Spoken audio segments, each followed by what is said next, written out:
upcoming speaker series in Springfield that provides a forum for you to learn, discuss, and exchange on important issues that are affecting our society on a daily basis. And here to share more is Paige Brody. She's the executive director of the Springfield Public Forum. So for those of us who don't know about the forums, illuminate us a little bit. What can people learn, and why, in your estimation, is it so important? Right. Well, the Springfield Public Forum has been around for a long time. Actually, we started in 1935 in Springfield as the Springfield Adult Education Council, and with the idea being that we want to give people an opportunity to learn about interesting topics from the experts, but do it for free with no broader obligation.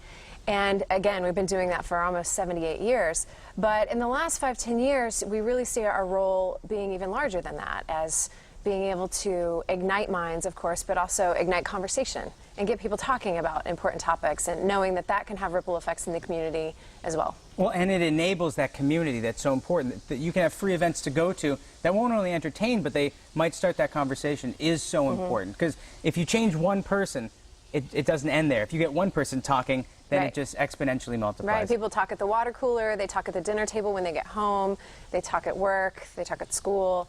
And we think that has a lot of value in the community. And it just takes one to enact social change. So you have two coming up. There's some all throughout the fall, but let's just focus on two now. We have salt, sugar, fat, how the food giants hooked us. Tell us about that. It seems very interesting to me. It is. So Michael Moss is our first speaker. He's an investigative journalist with the New York Times. And he's actually a Pulitzer Prize winner as well. He won a Pulitzer for his coverage of the food industry in regards to contaminated meat and the dangers around that. So he's no stranger to investigative journalism in the food industry. So he's written his new book, Salt, Sugar, Fat, How the Food Giants Hooked Us. And he covers a number of really interesting topics in this book, but the idea is that he's really uncovered how the food industry is knowingly lab engineering the components of their foods to become more biologically addictive to our bodies, so we literally can't stop eating them. And the other thing that I find a little shocking about this is not only do the food industries seem to know about this, but they know that their foods, many of them are unhealthy and are being linked to obesity and health problems.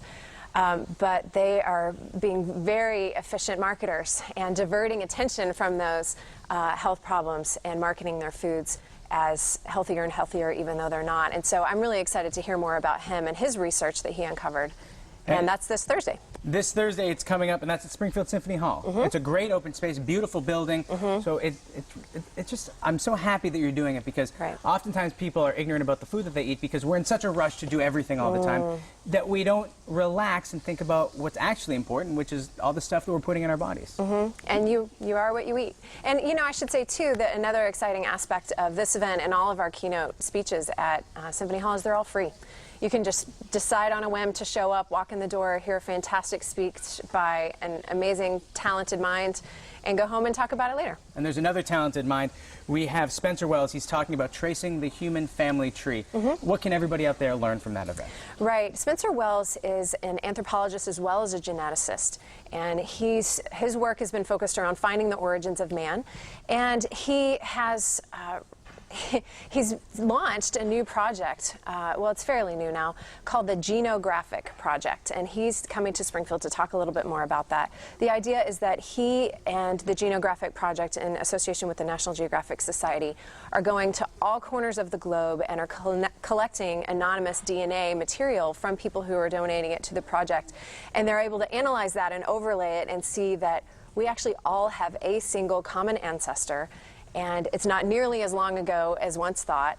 And he's able to use this information to learn how our ancestors migrated out of Africa and around the globe, and actually did that in much less time than we ever thought. So I'm really excited to hear more about his work, and he's doing a multimedia presentation, and again, it's free to the public. I think at the end of the day, too, it all helps us learn, you know, we all come from the same place. We're all just one person at the end of the day. Thank you so much for making education available to everybody, because what you're doing is you're enabling other people to learn, and that'll create a ripple effect, and education's the strongest tool that we have to improve our society. So I appreciate having you here today, and more information is always available at mymassappeal.com a little bit later today.